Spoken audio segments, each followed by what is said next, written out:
Finally, Dark Dragon enjoyers can rejoice as their control DPS absolute tank of a unit Queen has finally hit the servers. She has the kit, she has the cake. But is this your call to start investing into the Dark team if you haven't already? Let's get into it. Welcome back to another episode of Before You Pull, the show where I cut through the hype, look at the raw data, and give you my absolute first impressions on the newest units in the server for Caesar, the triumphant princess. Now, whenever a new S+ unit rated in the tier list comes to the game, everybody wants to know, should you be pulling for her, and is she a must on your account, or you will get bricked forever? Well, for the TLDR, Caesar is not just a tank that is going to be face tanking damage. You do want to build her with a bunch of defense, either magical or physical, it doesn't really matter. But what she actually has in her kit is that she actually scales off of the defense, meaning that the more defense that you build on her, not only will she be more tanky, she will also be converting those defense points into DPS to be doing some really good damage. She is also from the Illusion Veil faction, so you know she's going to be stalling out enemies, and with the Sanctum Glory, she's going to be buffing your party as well. Caesar is going to work extremely well against enemies that like to use projectiles, because she will be deploying a barrier where she can actually soak in those projectiles and turn that into various benefits for your team. If you've spent way too much money on gacha games, specifically in Dragon Traveler, wouldn't you like to spend, just a little bit less? Wouldn't you want to get some more value out of every dollar that you spent? Well, I got you, homie! And so do our buddies over at Loot Bar. Loot Bar gives you incredible discounts on everything gaming, especially gacha games, which is what we're interested in. We're talking up to 10% cheaper than the official store prices. Plus, if you're a new user, you could get up to another 6% off on your first purchases. And look, I know what you're thinking, man, but it's 100% safe. You top up just by using your UID, no passwords, nothing sketchy. Whether you're planning to use these for Dragon Travelers, Star Saviors, got you covered, man. You just hop on, pick your pack, enter your UID, and then you get pretty much instant delivery of your goodies. It's really that easy. Loot Bar is backed by thousands of reviews on Trustpilot and probably endorsed by one of your favorite YouTubers. Not only that, but they also have a 7-day after sales refund guarantee. So if anything goes wrong with your order, they got you covered, man. And if you use my link in the description, you'll be supporting the channel even more so I can keep making more and better content for you guys. Huge thanks to Loot Bar for the hookup and for letting me deliver more content to you guys. Anyways, back to the video. So let's talk about her actual mechanics. Caesar's entire kit really revolves around her overdrive, which creates the radiant barrier that I just mentioned, and then her talent called the King's Shield. Whenever Caesar drops her radiant barrier, it intercepts up to 20 enemy bullets or projectiles, and for every single bullet that she blocks, she gains a stack of Guardian Shield. Each stack permanently increases her shield efficiency, physical defense, and magical defense by 2.5%, stacking all the way up to 30 times. By the end of the fight, this girl's pretty much immortal. But it gets even better. Whenever her barrier actually takes its maximum hits and ends up breaking, it forces all enemy luminaries to pay +1 energy for their next ultimate skill. So she pretty much stalls out the enemy's entire rotation after her barrier breaks. And you know the main thing with tanks, right? If they die, they ain't doing nothing for your team. Well, when the time actually comes for Caesar to die, well, she has her unyielding Echo passive, which is going to burn all of her gathered shield stacks to instantly heal her, keeping her in the fight. Not only that, but depending on how many copies you have of her, she can become immune after she comes back and then get a fat shield on top of that, making her pretty much just somebody who is not willing to die. Enough, let's go ahead and take a look at the value stuff so you don't have to overspend when deciding if you want to go for Caesar. You already know the drill. We're going to start at talent level 3. If you're a low spender, this is going to get you a flat 15% magical defense and a 5% health boost, helping her become extra tanky and do some more DPS, since most of her attacks scale off of her defense stat. This gives her a little bit more stats and is definitely going to make her more viable for your Illusion Veil tower. However, don't be getting your hopes up with competing on PvP if you're just getting her at this start level. Now for her to actually enter your main team, you're going to want her at least 1 red start to make it so that whenever her cheat death mechanic triggers, she will gain a total damage immunity for 6 seconds, like I mentioned earlier. And plus, whenever she receives a blessing buff, she gives herself a shield equal to 15% of her max HP. But we'll talk a little bit about team compositions and how often she will be getting those blessings and a little bit more.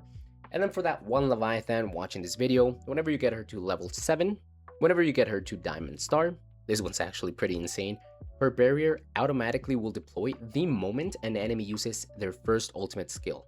So you don't even have to wait for her skill rotation, she just instantly protects the team. and this is one of the things that makes her just really broken for PvP comps. But again, incredibly expensive. Moving over to her gear, you do not want to build any sliver of attack on Caesar.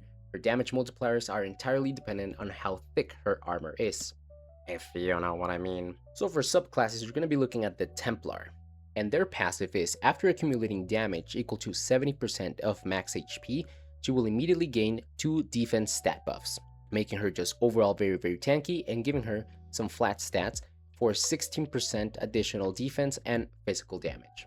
For the armor, you're going to be equipping her with the full quenched set for helmet, armor, gauntlets, and boots. This triggers the physical defense set bonus, giving her an extra 10% physical defense. And she really doesn't care if she's getting either physical or magical defense. She pretty much combines those stats, and based on the total, that's where she gets the buff for her actual skills. Now we actually start to see some variety in the weapon and accessory. Hopefully you guys have this piece of equipment. If not, you'll be happy that you have them, because they're extremely garbage in any other unit. But for Caesar, they actually help her pack a little bit of a punch. For the weapon, we have the Curse Blade, which will activate the Demon Slayer set, granting 24% magic defense and an 8% attack speed. And for the accessory, the Thorns of Rejection, will finish the Thorn. This will give her the Thorn set, giving her another 24% physical defense and 8% counter damage, which what we really care for is that 24% physical defense stat.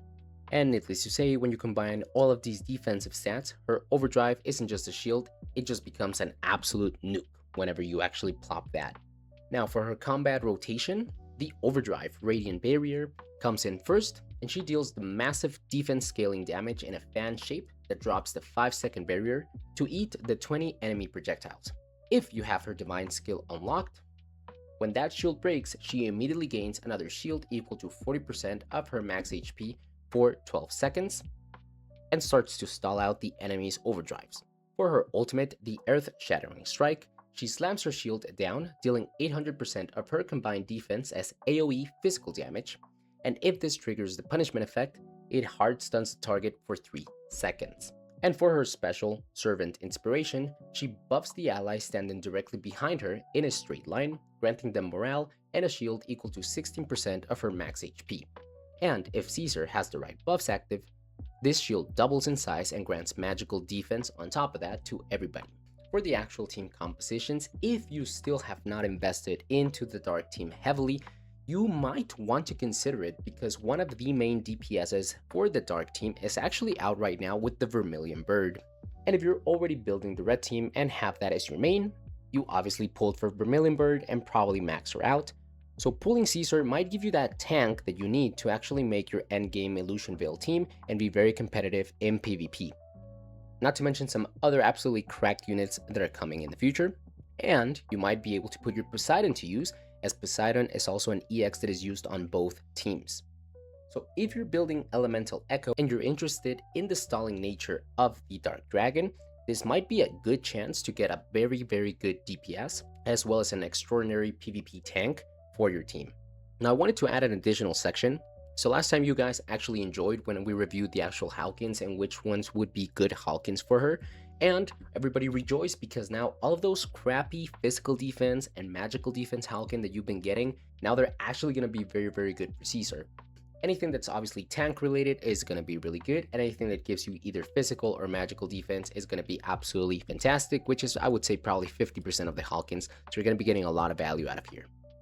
Now a section that I wanted to add into this videos is the actual dragon builds, because I think we're now at a point where you might have a lot of Whyrm spells and you're actually going to be building and crafting specific scenarios. And let me tell you, this stalling dragon team sounds pretty nasty for PvP. If we go into the wild cries, there's actually an Illusion Veil one that is pretty nasty. For example, the Dominating Roar. Whenever this triggers, after Dragonmite deals damage, it reduces the target's critical hit by 500% if the target's overdrive energy consumption is not less than 4. And whenever you're running the Dark team, boy, you're putting the enemy team on like 8 to 9 overdrive cost. So this is going to make it so that your enemy is not critting and not doing a whole bunch of damage to you. And then for your Dragon Call, you got some nasty stuff like the Costly Bane. And it states, when present, if an enemy luminary uses an overdrive With the energy consumption higher than the original, which again, you're running the dark team, this is gonna trigger, reduce overdrive's damage boost by 65%.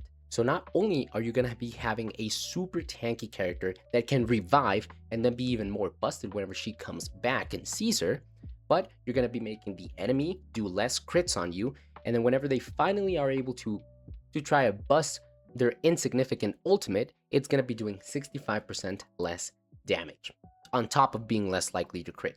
So Dark Dragon just sounds super fun. It sounds like you guys are really getting a couple of tools so you can really have some fun. And with the Vermilion Bird still on the banner, could be a potential shift for those guys that actually want to go into the Dark team and Fire team. Anyway, let me know if you'll be pulling. See ya.